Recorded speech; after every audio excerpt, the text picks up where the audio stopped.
Okay, previous page here. I mentioned this before in class, the organophosphate nerve agents, very toxic. It's a phosphorus double bond O, very analogous to the carbonyl, PO and sort of CO, okay? And things on the phosphorus can be substituted by NAS, nucleophilic acyl substitution, but it's not an acyl group, but it's analogous, okay? It's very reactive, and this fluorine here is going to get substituted. Again, very reactive, and enzymes can do this. Basically, it's a nice application. We mentioned acetylcholine, but see, acetylcholine is a good neurotransmitter, but it has to be broken down. If you get too much, then you're going to have problems. And there's an enzyme that breaks it down, but this enzyme with the NH2 group can react here as a nucleophile. And then it screws up your enzyme, and then you've got problems because it's not doing its job in degrading acetylcholine. Okay? Basically, in my handouts, hopefully you know there's things that we may or may not have enough time to talk about. But it's important applications. Anybody going to dental school? Anybody hope to go to dental school? Long-acting anesthetics. Basically, a number of your common anesthetics are amides or esters, like benzocaine, I believe. But they act until they get hydrolyzed, and the amide gets hydrolyzed by body.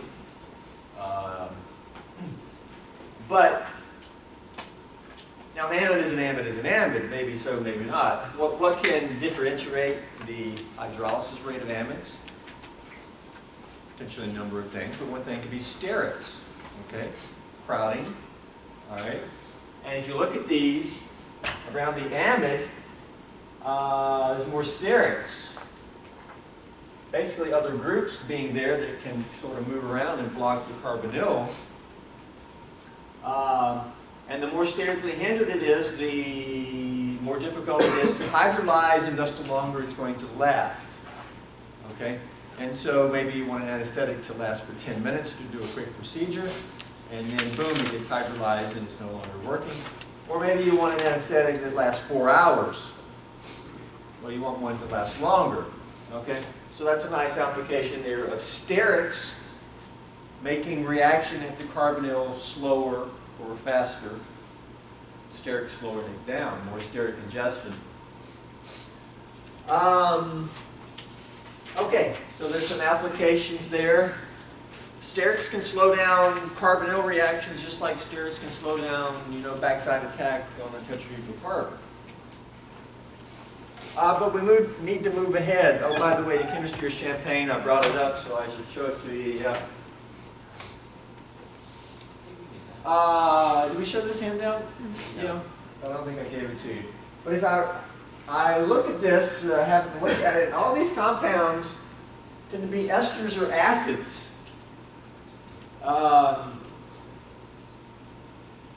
Ester. It's a cyclic ester known as what? Lactone. See it in the name there? It's gamma-decalactone. Gamma because the alcohol group, before it became an ester, or came back here with alpha, beta, gamma.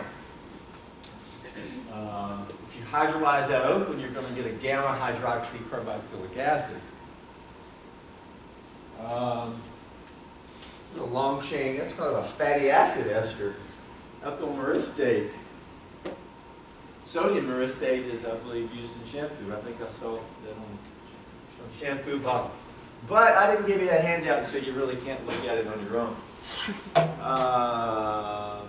Let's get going on the blue handout. Our last handout before the test on Monday. Some very important chemistry here, though. A good bit of chemistry. We're going to go through this reaction at a time. First reaction, what's going on here? Okay, reaction of carbonyl compounds and nitriles with hydride reagents, Grignards. Chapter 20, I think. I don't remember updating this. Maybe I did not. With the new edition, it may not be chapter 20. maybe 19 or 21. There's a difference. Make sure it's the right chapter. Okay. Now with this chemistry, we're sort of moving in a little bit to test 4. But all this is test 3 here. Because test 4, we're going to bring in aldehydes and ketones. A little bit of that here. There's a little bit on test 3 with aldehydes and ketones here. This is a ketone. All right? What do we have here? Sodium borohydride. Remember that guy? B. What did we use that before? How did we use that? What do we consider this as?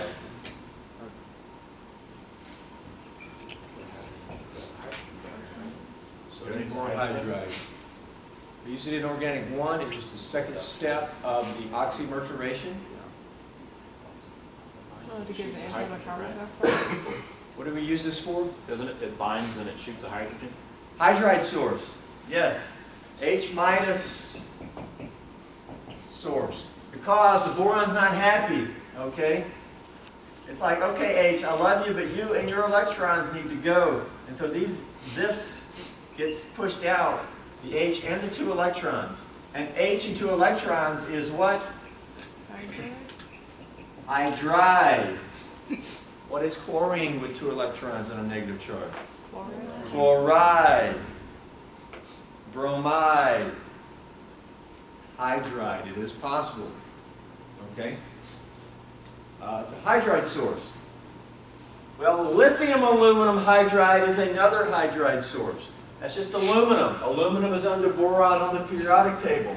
And so it's the same setup. Aluminum with 4 H's, that's a minus charge. And lithium here. Lithium just tends to be the most common here.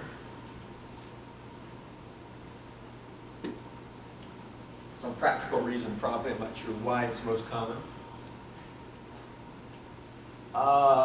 This is often called LAH. I call it LAH often. Also a hydride source. Which one is a stronger hydride source?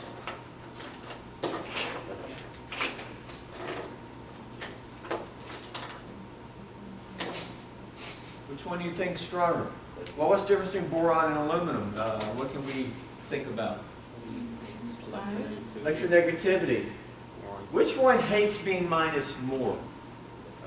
The boron? The boron. Because it's closer. No, periodic trend. Which hates being minus more? I'm saying hating, I could say like. Let's say like. Which likes being minus more, F or Cl? F. Because it's higher. Higher to the right. Okay. Which likes being minus more, B or aluminum? Boron. Boron likes it more. That means aluminum hates it more. Aluminum is really mad compared to boron. Aluminum is, I don't want to be minus, okay? Now, neither one of them love being minus. But aluminum, based on periodic trend, stronger. This is the stronger hydride source. Okay? Now, the main practical difference, other than understanding the theory and using periodic trend, is LAH is much more prone to causing fires because H minus will react with water to form hydrogen gas, and that can ignite. So be very careful with LAH. Start a fire. Sodium borohydride, not as bad, and it's just a clear distinction between the two. Much more reactive hydride, because if you got a proton source around, this anion can take an H, and there you go. You're going to make H2. Right? We just did it. Base takes H. That's a gas, but it's explosive, flammable. Hindenburg. Okay? Much more prone to happening with LAH. Slower reaction here. Okay, H minus source. What type of reactivity can we get? We can just consider it like this. Okay. So like our Grignard, we consider it as a carbanion. Carbonyl, these electrons add here, electrons up. What do we get?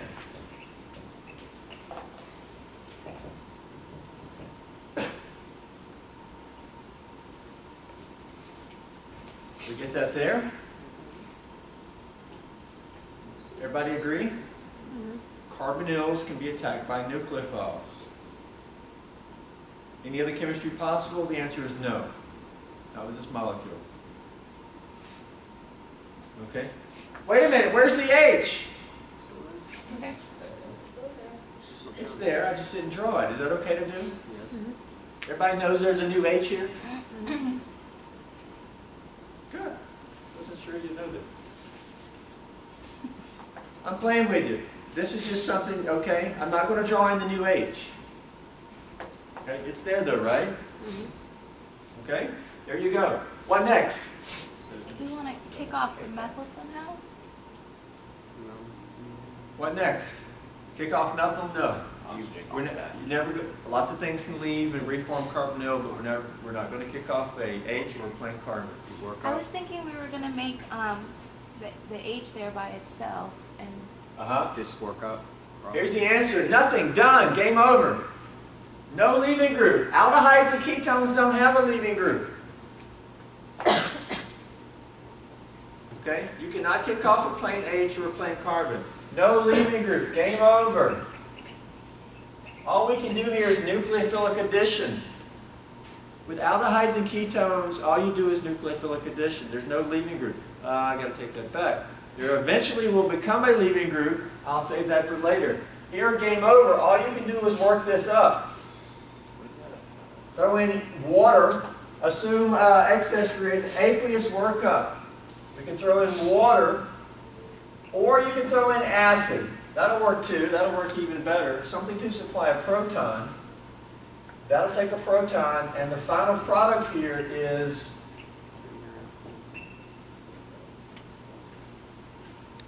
right there. The O minus just takes a proton that you bring in. Appropriate workup. Often it's acid, but in practice, under the right conditions, water will supply the protons. Everybody there? That's just acid workup. There you go. Game over. Nucleophilic addition followed by acid workup. No leaving group.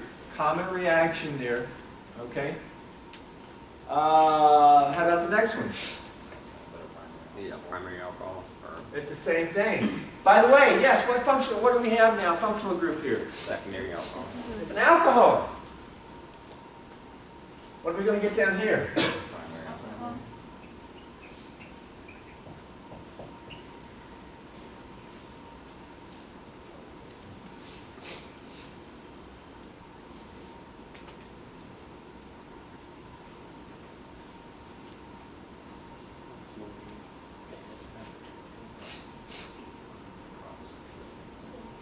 Okay, I'm just showing product there. It's a certain anion, and workup is going to supply the proton. All right? I'm not convinced everybody sees where this came from. Yes, I expect you to do it on your own, but if we did it, there's an H here. The new H comes in, electrons up, right? This is the intermediate, correct? New H in, electrons up, this is just going to get a proton, right? This picks up proton, there you go, there's your product. That's the same thing I drew there. I just drew it in a zigzag. Boop, boop, boop, boop, OH, boop, boop, boop, boop, OH. It's the same thing. You got to see that. It's the same mechanism. That's the type of thing where I cannot show it to you here. You've got to sit down and do it on your own. Okay?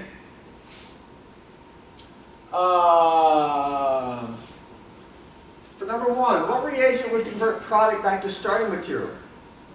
Just any big three. How would you convert that product back to starting material? Any big three. Okay, Yeah. or opal. The reverse reaction we actually covered during test one. The reverse is oxidation of the alcohol to the ketone. One of the big three. Okay? That's an oxidation.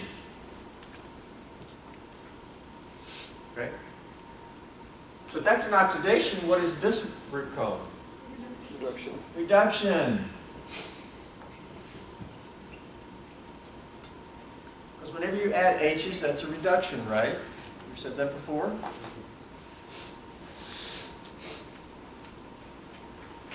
Sodium borohydride and LaH are called reducing reagents.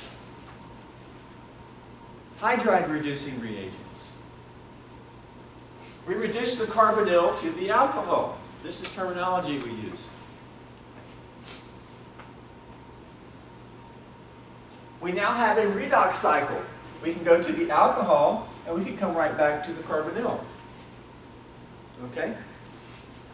This is a common cycle for alcohols, carbonyls. Look over a couple of pages.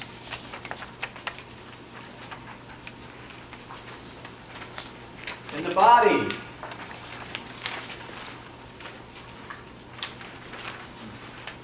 more so in the female body, estradiol. Well, let's start here. Estrone, one, like a ketone. Estrone, the ketone of estrone, gets reduced to the alcohol. It's a reduction. In lab, we can do it with sodium borohydride or LaH. Not in the body. The body doesn't use LaH, etc. Then we can go back by oxidation. Okay, it's a common cycle. In lab, we would use one of the big three. Now, the body uses NADH as a reducing agent, and NAD plus as an oxidizing agent. You should look at that. But the NADH has the H. It supplies the H as essentially hydride. Those are shown on the next page. You can look at that on your own. Very important biological application. Your body uses NADH as a hydride source, not LAH. All right?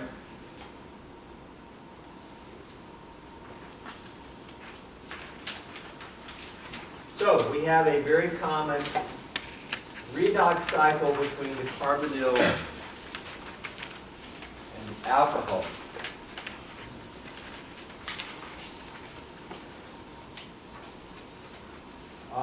You will use sodium borohydride in the 8-week lab.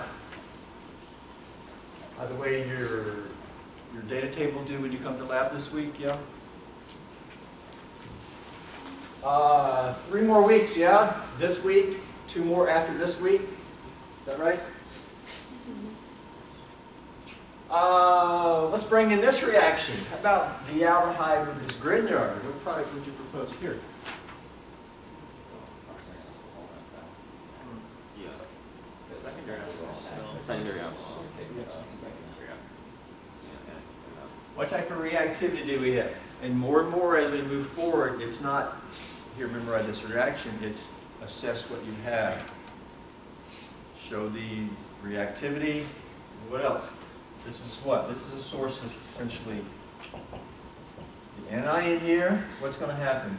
It's the same as above, except this is not H. Electrons up, what do we get?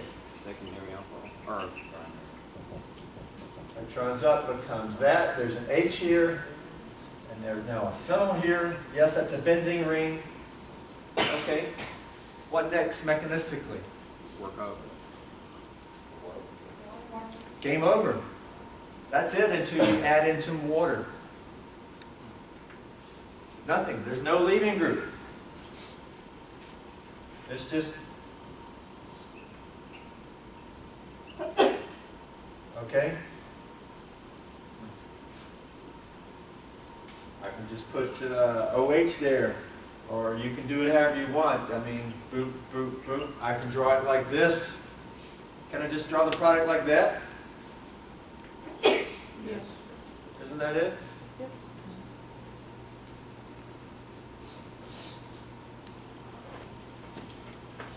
Yes, aldehydes, I like to draw in my H. Most people do. That H is still here on that carbon.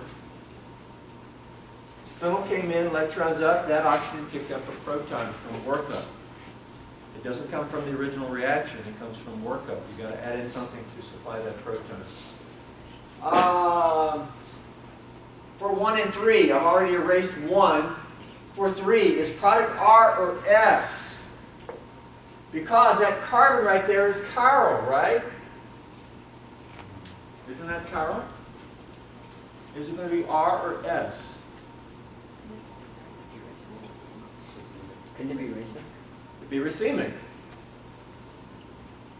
Why racemic? Because that carbon is trigonal planar, so it can correct the end of the front of the box. Because this carbon's trigonal planar. Okay? And the new group can, does the new group come in right up like this?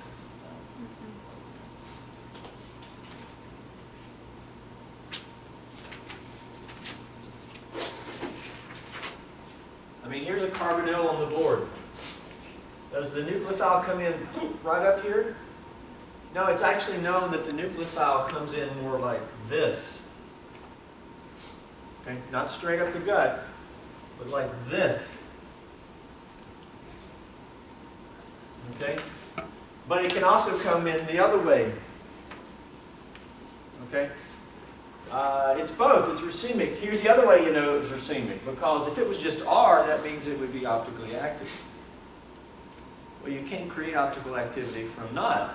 Nothing over here is optically active. So that can't be optically active.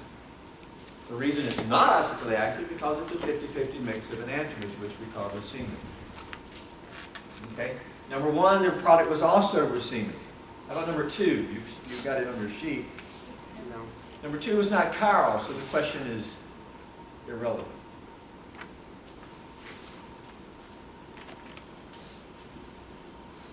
For number 2, what reagent would convert product back to starting material? PCC. Would you use one of the big 3? No. No, because you wouldn't get aldehyde, you'd need to use PCC. Right?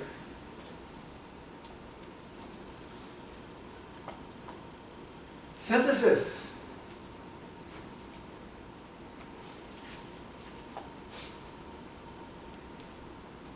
Starting with any carbonyl compound, show 3 different reactions that would give the following compound. Okay? Think about that. We'll look at that later. Synthesis. You can show 3 different syntheses of that compound starting with a carbonyl compound. Do that on your own. We'll think about it once you've had time to look at it a little bit. Very important, synthesis. It'll visualize going backwards. What do we need to start with? Okay, that's aldehydes and ketones up there. Well, the main new things is there's no leaving group. We can't do addition elimination. There's nothing to eliminate. Let's come down here, though. Now we have an acid derivative. Aldehydes and ketones are not acid derivatives because how many bonds to a more electronegative atom does the carbon have? 2. Only 2. Acid derivative has 3 bonds to a more electronegative atom, right? Acid chloride, acid. So, product here. H minus. Electrons add, electrons up. We'll do mechanistically.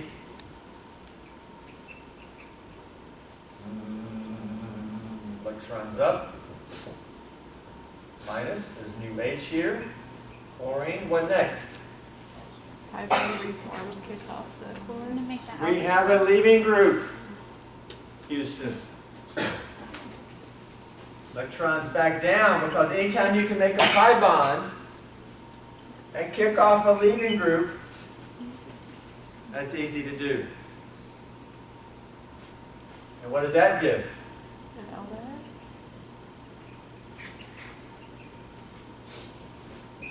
It's actually an aldehyde. Not that you need to memorize that. You just do it and you see. Yeah, it's an aldehyde.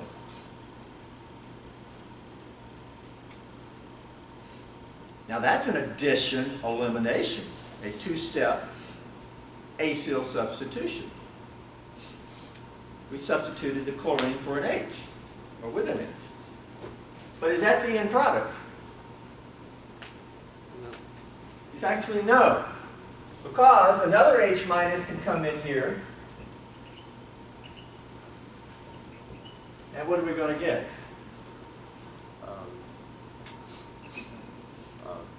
I'm going to go ahead and work it up.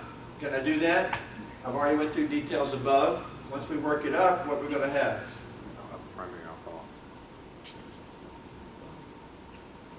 Oh. It's going to give this. I just didn't draw the OH that way.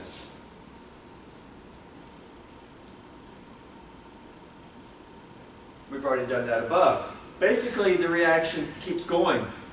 And this aldehyde is not going to be isolated. Now you may think, can we just use one equivalent of LAH? Well, LAH actually supplies 4 hydrides under the right conditions. And even if you say, well, why don't we use a quarter amount of LAH, like a quarter mole versus 1 mole? Well, still, you're not going to get a good, you cannot get aldehydes this way very easily. And typically, you just drive it all the way to the end, and so it's sort of a double reaction. First the aldehyde, then you react again. And the aldehyde gets reduced just like it did up there. Okay? But never fear. Chemists say, well, I want to stop at the aldehyde. And a reagent has been developed called Dibol H. If you use Dibol H, you can stop at the aldehyde. Okay?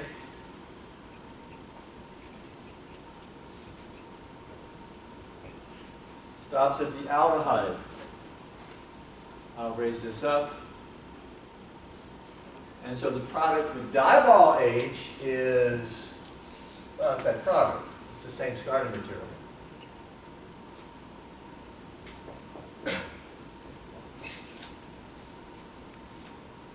You can get the aldehyde where it's just a single addition, followed by elimination.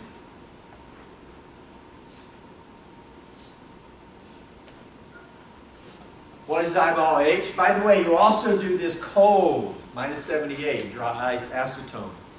And the cold temperature also helps it to just stop at the aldehyde. Right? And this can be done in pretty good yield.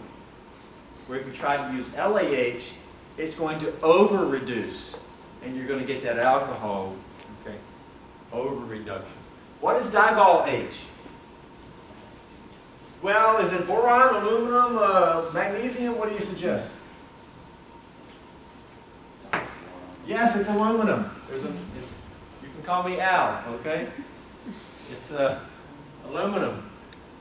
It's aluminum hydride. Dibol stands for diisobutyl. It's got carbon groups. Isobutyl. Remember isobutyl groups?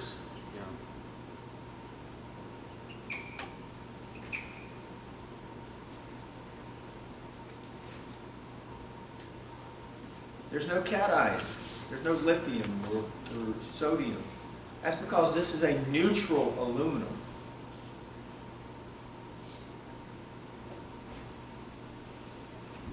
Since it's neutral, how's this reactivity compared to LAH, where the aluminum is minus? It's less reactive because the aluminum is not all mad. It's not telling the H to go away. So how does it react at all? It's probably coordination. Something probably coordinates to the aluminum. Maybe even the carbonyl here. Maybe these electrons. Because neutral aluminum is a Lewis acid.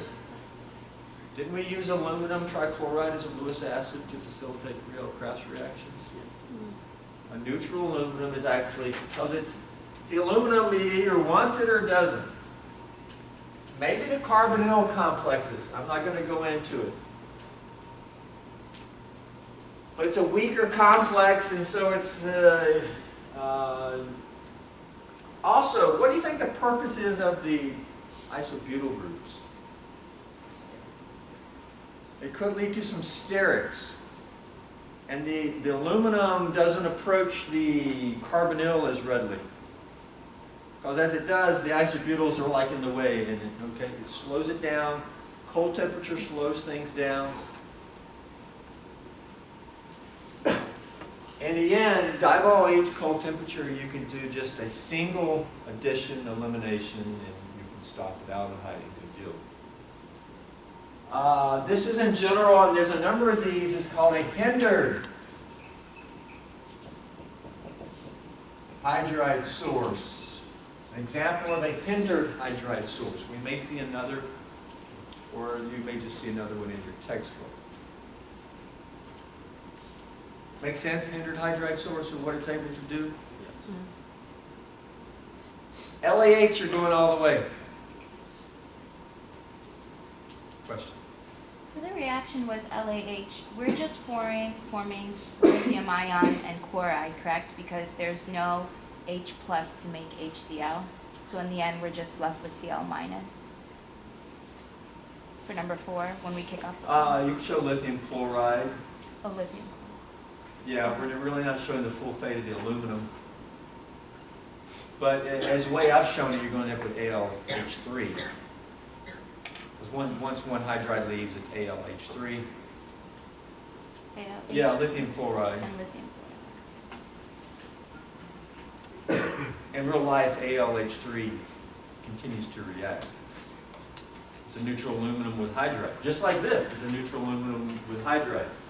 chloride. AlH3 will continue to react, but I don't want to take the time to get into the full fate of that. I'm just using it as a single hydride source and not talking about the fate of. But it won't react with our alcohol that we formed. It'll react with something else. There's a full discussion there. Okay. AlH3 is a Lewis acid. The alcohol may be complex with the aluminum at the end. You can show that. Water workup will destroy the complex and you'll give you the alcohol. Those are fine details that we just don't have the time to get into. We could spend a lecture or two just right there. You have to read as for what you want. What I'm telling you is there is a story there. I'm just telling you that we don't have time. Okay. Okay, next, number 6. Can you predict a product? Because at this point, again, it's a new reagent, but I would expect you to predict product because you know reactivity. An analogous reactivity. The ethyl anion impacts the Someone just have a product. Can you name your product? You can just use the Grignard or ethyl lithium.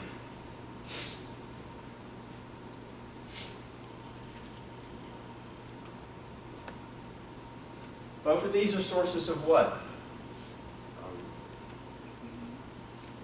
The ethyl anion. The ethyl anion, yes. Should be.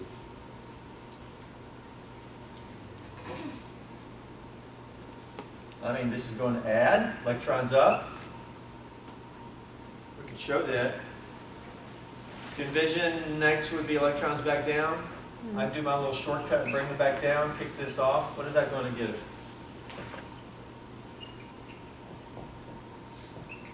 Well, it's just like above. Instead of an H minus, it's an alpha minus. Oh, 6 points. The question is it going to stop there? And the answer is no.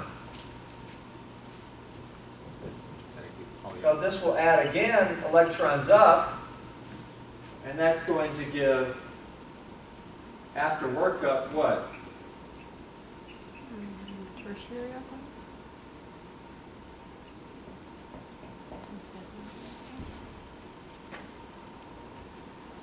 So do we need 2 equivalents of That there? Do we need 2 equivalents then? 2 equivalents of the, well, you could have asked that up here as well. Everybody good? Question? How did the when? I'm just Talk to me. confused on like how did it reduce to the alcohol without like Electron, this came in, electrons up. right? Didn't that happen to make the intermediate already? that was. What do you mean the intermediate ketone? I think, are you missing an ethyl group in the Thank product? you, missing an ethyl group, yes. Is that what you were trying to say? Yeah, I just indirectly asked that, I suppose. Okay, otherwise there was an H there, and I don't know where the H came from. No, it should be two ethyls, right? Okay, good. All right, again, we're not memorizing products, we're working mechanisms and we're showing, okay? Everybody good? Where did the H come from? Work up. Work up, that's my second arrow here. It's just what, okay, first here is the reaction, there's another, something else had to happen there. Everybody good? Okay.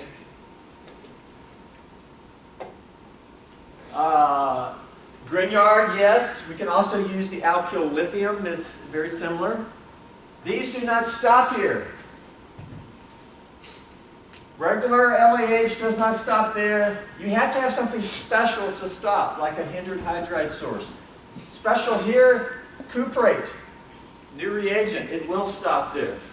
If we use the organocuprate,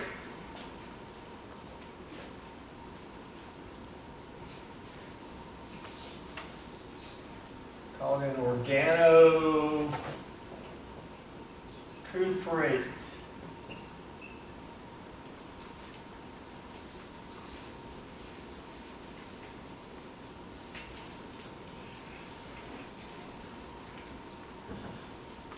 Also called a